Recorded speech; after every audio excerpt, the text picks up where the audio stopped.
বাংলাদেশের সৌভাগ্য যে জেনারেল ওয়াকারের মতন একজন সেনাপ্রধান তারা পেয়েছে। কেন বলছি, তিনি ওই 36 দিনের তার যেই অবদান সেটাকে আমি সরিয়ে একপাশে সরিয়ে রেখে বলি, তিনি চাইলে বাংলাদেশকে মিলিটারি শাসনের দিকে নিতে পারতেন, নেন নাই।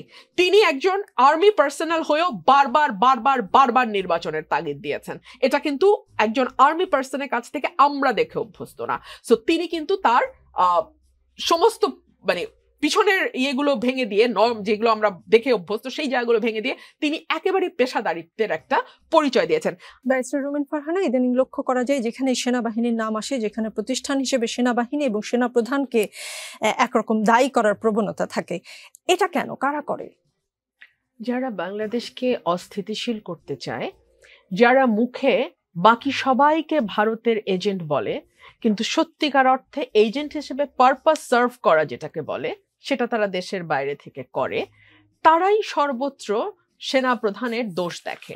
আমি খুবই বিনীতভাবে মনে করিয়ে দেই, 1 অগস্ট থেকে 5 অগস্ট 2024 আমি নিজে মাঠে ছিলাম। সেই সময় চারপাশ থেকে স্লোগান এসেছিল, এই মুহূর্তে দরকার সেনাবাহিনী সরকার। সেই সময় যদি সেনাপ্রধান ক্ষমতা নিতেন, আপনি বিশ্বাস করেন মানুষ খুশি ছাড়া কেউ বেজার হতো না, সবাই আনন্দিত হতো। কিন্তু সেনাপ্রধান সেটি করেননি। তিনি অত্যন্ত পেশাদারিত্বের পরিচয় দিয়েছেন এবং তিনি নিজে পরিষ্কার বলেছেন এবং সেটা কাজে পরিণত করেছেন যে বাংলাদেশ সেনাবাহিনীকে তিনি রাজনীতির সঙ্গে আর যুক্ত করতে চান না। সে কারণেই গত 14 মাস তার উপরে নানান রকম মিথ্যে অভিযোগ দায়ের করা হয়েছে, মিথ্যে প্রোপাগান্ডা চালানো হয়েছে, সেনাবাহিনীকে যে ভাষায় সামাজিক যোগাযোগ মাধ্যমে আক্রমণ করা হয়েছে। বাংলাদেশের জন্মের পর কোনো আমলে কারো সময় কখনো সেনাবাহিনীকে নিয়ে এই ধরনের চটুল, অসভ্য, সভ্যতা বিবর্জিত মন্তব্য অতীতে হয়নি, কিন্তু এখন হয়েছে। সো তারা সেনা প্রধানকে সামনে রেখে সেনাবাহিনীকে ব্যবহার করে নিজেদের যে ফায়দা হাসিল করতে চেয়েছিল 14 মাসে, তারা মিজারেবলি ফেল করেছে। এবং সেনাপ্রধান শুধু একবার না, বারবার তার প্রজ্ঞা এবং ধৈর্যের পরিচয় দিয়েছেন। কেন? একটু বলছিলেন আনিস আলমগীর ভাই যে আজকে যদি এই কুটা ব্যর্থ, মানে কুতো না, এই গণ অভ্যুত্থানটা ব্যর্থ হতো, বিশ্বাস করেন উনি, ওনার ভাষায় উনি যাদেরকে টোকাই বলছেন তাদের কাউকে আপনি খুঁজে পেতেন না, কিন্তু কোর্ট মার্শাল হতো সেনা প্রধানের এবং তার ফাঁসি হতো। এক্সিস্টিং সরকারের অর্ডারের বিরুদ্ধে গিয়ে সাধারণ জনগণের কাতারে দাঁড়াবার অপরাধে ওনার কোর্ট মার্শাল হতো। সুতরাং কোনো ফর্মাল, মানে কোনো একজন ব্যক্তিকে যদি আপনি আইসোলেট করেন যে ফর্মালি তার উপরে খড়গহস্ত নেমে আসতো আওয়ামী লীগ আমলের, সেটা হচ্ছেন জেনারেল ওয়াকারুজ্জামান, তার উপরে আসতো। 1 2 হলো, আমাদের ভুলে গেলে চলবে না যে একটা রক্তপাত যতদূর সম্ভব কমিয়ে আনবার পুরো পদক্ষেপ নিয়েছেন সেনাবাহিনী। যদি সেনা প্রধানের নির্দেশে সেই সময় সাধারণ মানুষের উপর গুলি চালানো হতো, সরকার তো চেয়েছিল গুলি চালাতে, সরকার তো অর্ডার দিয়েছিল, সরকার তো করেছিল, কারফিউ দিয়েছিল, সেই সময় যদি সাধারণ মানুষের উপর গুলি চালাতো সেনাবাহিনী, আপনি আমাকে বলেন তো রক্তপাতের পরিমাণটা কোথায় গিয়ে দাঁড়াতো? 3 হলো, শেখ হাসিনাকে যদি গণভবনে গুলি করে মেরে ফেলা হতো, যেটা নাকি শেখ হাসিনা নিজেও বলছিলেন যে আমাকে মেরে ফেলেন আপনারা, ওই সময় যদি তার ওখানে রক্তপাত হতো, আজকে আওয়ামী লীগের যে বিচারের কথা হচ্ছে সেটার চেয়ে কিন্তু অনেক বড় হয়ে দাঁড়াতো যে তার দলের লোকজন বলবার সুযোগ পেত তিনি দেশের জন্য জীবন দিয়েছেন, তিনি দেশ থেকে সরে যাননি, দেশের স্থিতিশীলতা, দেশের সার্বভৌমত্ব এবং দেশপ্রেম থেকে তিনি আত্মবিসর্জন দিয়েছেন।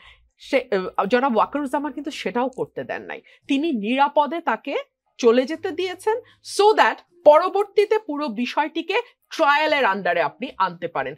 একটা আবেগ যেখানে তৈরি হতে পারতো সেটা তৈরি হতে না দিয়ে উনি পেশাদারিত্বের সঙ্গে পুরো সময়ের এই 36 দিন প্লাস এর আগের 15 বছর, সবই তো এখন আস্তে আস্তে সামনে আসছে, সেগুলোকে একটা প্রপার ট্রায়ালের মধ্যে আনবার চেষ্টা উনি করেছেন। সুতরাং এবং last but not the least, তার সবচেয়ে বড় অপরাধ হচ্ছে তিনি প্রথম থেকে একটা নির্বাচনের কথা বলছেন। এই নির্বাচনটা না অনেকেই চায় না। কারা চায় না? কিছু বিদেশি ইউটিউবার যারা এখন মনে করে যে এই সরকার থাকলে তারা খুবই পাওয়ার এক্সারসাইজ করতে পারবে এবং তারা পাওয়ার এক্সারসাইজ করেও। বেশ কিছু নিয়োগ আমরা দেখেছি সরকারের ভেতরে যেটা একেবারে বোঝাই যায় যে তাদের গ্রিন সিগন্যালে নিয়োগগুলো হয়েছে। সো তারা যে একটা আনহোলি নেক্সাস তৈরি করে একটা আনহোলি পাওয়ার এক্সারসাইজ করতে পারছে। একটা নির্বাচন হওয়ার পরে যখন একটা জনগণের ম্যান্ডেট পাওয়ার সরকার আসবে, তখন এই 2 টাকার ইউটিউবার গুলো ওই 2 টাকা ইনকামের দিকেই আবার তাদের পুরো ফোকাসটা দিতে হবে। তো তারা তো তখন এই যে রাষ্ট্রের বড় বড় সিদ্ধান্তকে ম্যানিপুলেট করা, রাষ্ট্রের কে কোথায় কোন পদে বসবে সেটাকে ম্যানিপুলেট করা, এই কাজগুলো তো আসলে তারা তখন আর করতে পারবে না। এবং যখন যাকে খুশি তাকে পিক করলো, তাকে নিয়ে যাচ্ছে তাই মিথ্যা প্রপাগান্ডা ছড়ালো এবং তাকে মনে করলো যে পলিটিক্যালি তাকে যথেষ্ট হ্যারাস করা হয়েছে। এই যে একটা অবারিত সুযোগ ইউনূস সাহেব উদাস মুখে চেয়ারে বসে থেকে এই ইউটিউবারদের দিচ্ছেন, এটা তো আসলে একটা নির্বাচিত সরকারের সময় এই পাত্তাটাই তারা পাবে না।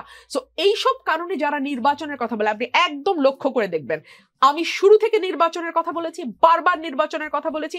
আমাকে ভারতের এজেন্ট বলা হয়েছে, রয়ের এজেন্ট বলা হয়েছে, আমাকে মেলাইন করা হয়েছে, আমাকে স্টিগমাটাইজ করা হয়েছে জাস্ট বিকজ আমি নির্বাচনের কথা বলছি। একদম একই কারণে সেনাপ্রধানকেও বারবার নানান রকম হেনস্থার মুখোমুখি হতে হচ্ছে। তবে বাংলাদেশের সৌভাগ্য যে জেনারেল ওয়াকারের মতন একজন সেনাপ্রধান তারা পেয়েছে। কেন বলছি? তিনি ওই 36 দিনের তার যেই অবদান, সেটাকে আমি একপাশে সরিয়ে রেখে বলি, তিনি চাইলে বাংলাদেশকে মিলিটারি শাসনের দিকে নিতে পারতেন, নেন নাই। তিনি একজন আর্মি পার্সোনাল হয়েও বারবার নির্বাচনের তাগিদ দিয়েছেন। এটা কিন্তু একজন আর্মি পার্সনের কাছ থেকে আমরা দেখে অভ্যস্ত না। সো তিনি কিন্তু তার সমস্ত পিছনের ইয়েগুলো ভেঙে দিয়ে, নর্ম যেগুলো আমরা দেখে অভ্যস্ত সেই জায়গাগুলো ভেঙে দিয়ে তিনি একেবারে পেশাদারিত্বের একটা পরিচয় দিয়েছেন।